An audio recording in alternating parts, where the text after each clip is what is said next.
IICSE University in America, and I've also been invited as a lecturer at the University of Zurich in Switzerland to speak together with a professor in psychiatry on behalf of the Citizens Commission on Human Rights with regards to war is an insanity and scientific controversy goes mainstream.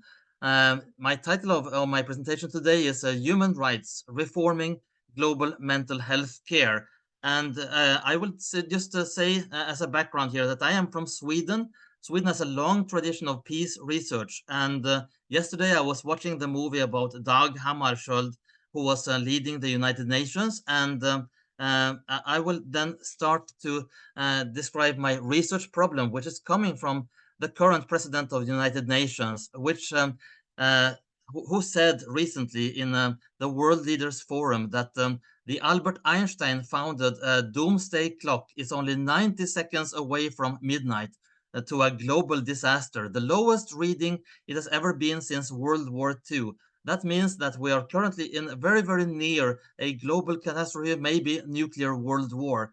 However, if you look at academic research, the situation is like this, and we have, for example, Professor Samuel P. Huntington, which I was referring to in my last presentation at the ICROM conference, who wrote the book The Clash of Civilizations and the Remaking of World Order, which was endorsed by the recently passed away Henry Kissinger. This research left the world with a lot of questions, but no solutions. There was no solutions coming out from this research, only a lot of many questions. And the current trends going on, current ideologies, religions, and nations leads to clashes and potential war, military conflicts. One of the questions in this book was, will there be an emerging global religion? There was no answer. However, the research has focused on the sort of mainstream large religions and ignored the small religions.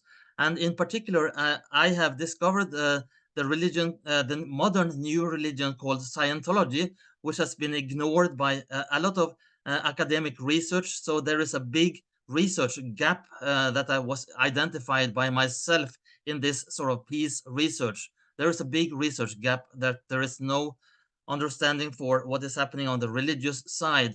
And if we look at America, the trend is, for example, here, the Latin Americans in America, the trend is that from having been a strong majority Catholic population, over time, today, the Catholic population of America among the Latin Americans has shrunken to a minority. Only 43% now identify themselves as Catholics. So we see that the large religion here is losing members, while this phenomenon has been going on for the last 70 years, where psychology and psychiatry has been described by Scientology as basically to perceive the world as being flat as a pancake.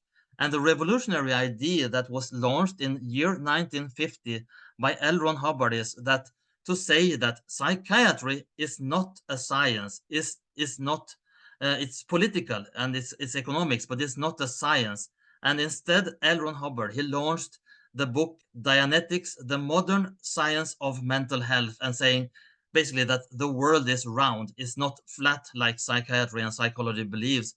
So basically, Scientology is dismissing the entire disciplines of psychiatry and psychology and saying that it should be replaced by Dianetics, a modern science of mental health, because otherwise what is happening is that governments continue to develop more and more advanced weapons. Recently, it was announced that America is going to spend another $100 billion to develop a missile 20 times more powerful than the atom bombs dropped over Hiroshima during World War II.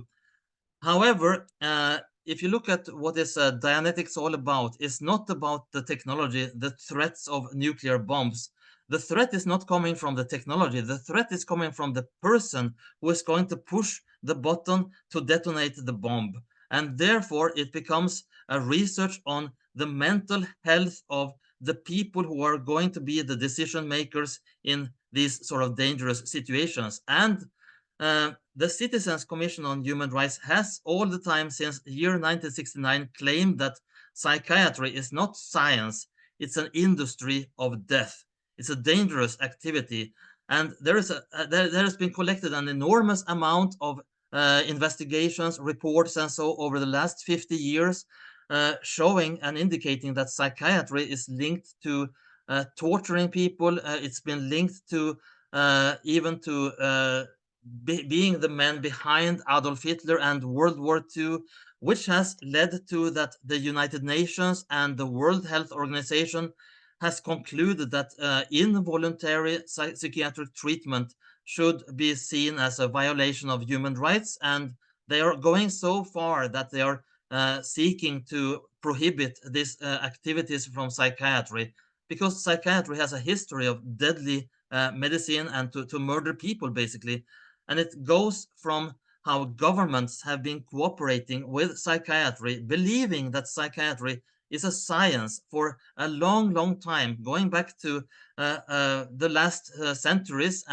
However, a professor in psychiatry in America, Thomas Satz, he was a psychiatrist himself, and he said what he believed was the truth, that psychiatry is not a science, it is only politics and economics, and it is collecting a lot of money, 350 billion per year, and the results are only dead people, raped women, heart attacks, and the people are getting more sick.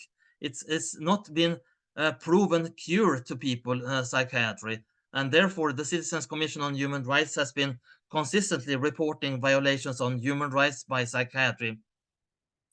The problem in my research seems to be that it's coming from tax leads to other determinism instead of self-determinism. The government collects the money and makes the decision.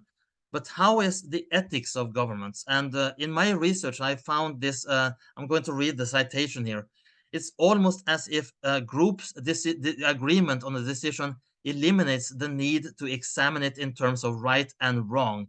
That means if a group makes a collective decision, ethics can be questionable, and therefore we're coming to uh, the exception. I mean, all the world has psychiatry today, except one country has been struggling to say we don't want it, and that was Monaco. Monaco has no taxes, and people have full self-determinism. They can buy what they want, they can consume exactly what they want, and they have no government buying on behalf of them. And Monaco was the only country that had no psychiatry. So we're seeing here that when people are self-determined, they simply say, I don't want to buy psychiatry. When we come to wars, wars in Scientology is described as a result of incompetent governments, and but wars never solve the problem, because the real problem is about mental health. And maybe you have seen the statistics that there is a sharply deteriorating global mental health. More people are getting hospitalized and taking psychiatric cures and treatments and so on. However, this is not always market driven. If healthcare was going to use modern marketing mentality, it has to become market oriented and deliver customer value according to the needs of the clients and the market. And there we sort of have the difference between what the government are proposing to the people and what people may want to buy, because Scientology is a growing, very fast growing religion. And Scientology in Dianetics therapy, they are describing the situation very simple, that war is only a result of mental illness coming from psychosis and neurosis, where people are having bad negative emotions. People are led into negative emotions by mass media, which is described as merchants of chaos. And this is fueled, this trend downwards, by psychiatry, leading to war uh, through negative emotions. Uh, Scientology believes that an acceptable democracy is only possible on this scale above 4.0, where people are self determined and live with a good, happy enthusiasm. And therefore, Dianetics therapy aims at bringing people up on this emotional scale for creating a new civilization for peace and human rights and sanity, where people can be happy. And this is basically the goal. And where to start? The starting point that Scientology is prescribing is that the goal should be a drug-free world, because drugs is really the core problem, coming not only from psychiatry but also from consuming regular drugs, buying on the streets, alcohol, smoking. All of these things are destroying the health and also having an impact on the mental health of people. So, a drug free world is a goal for Scientology, and therefore, Scientology has also the drug purification program to help people.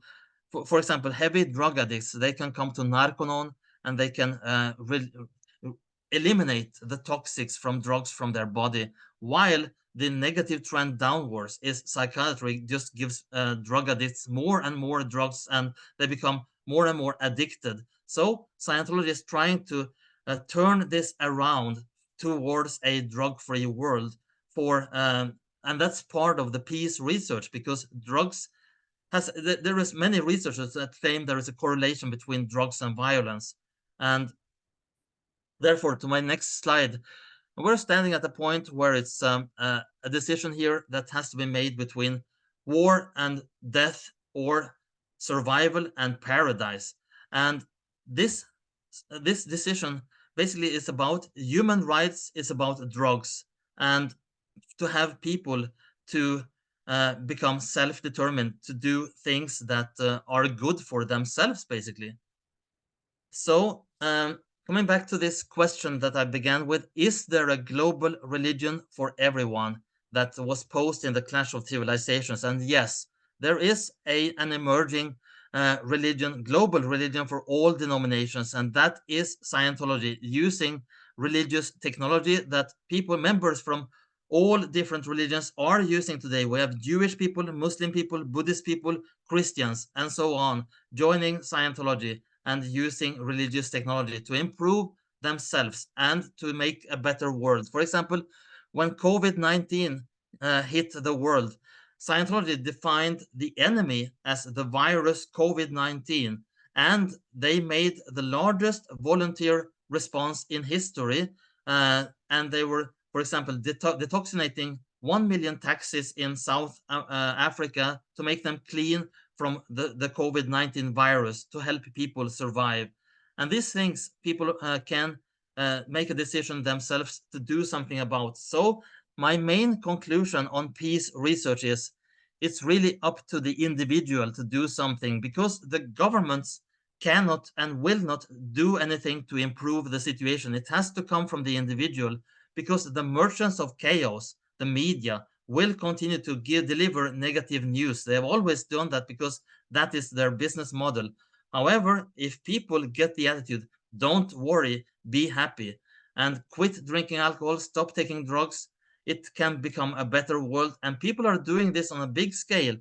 In South Africa, recently, it was a graduation of 20,000, 22,000 new Scientology volunteer ministers coming out here from the church palace in South Africa, full of enthusiasm, bringing happiness, peace, and security to the world to try to make a better world. And this is a growing trend, and this is what I will continue to do my research on. So I'm just giving you sort of the frontier on humanities and social sciences and engineering, where it is today in my research. And I am happy to learn also from collaboration discussions further into my research, which will continue for another 1.5 years until I can present my thesis. So thank you for listening, and that is the end of my presentation for today.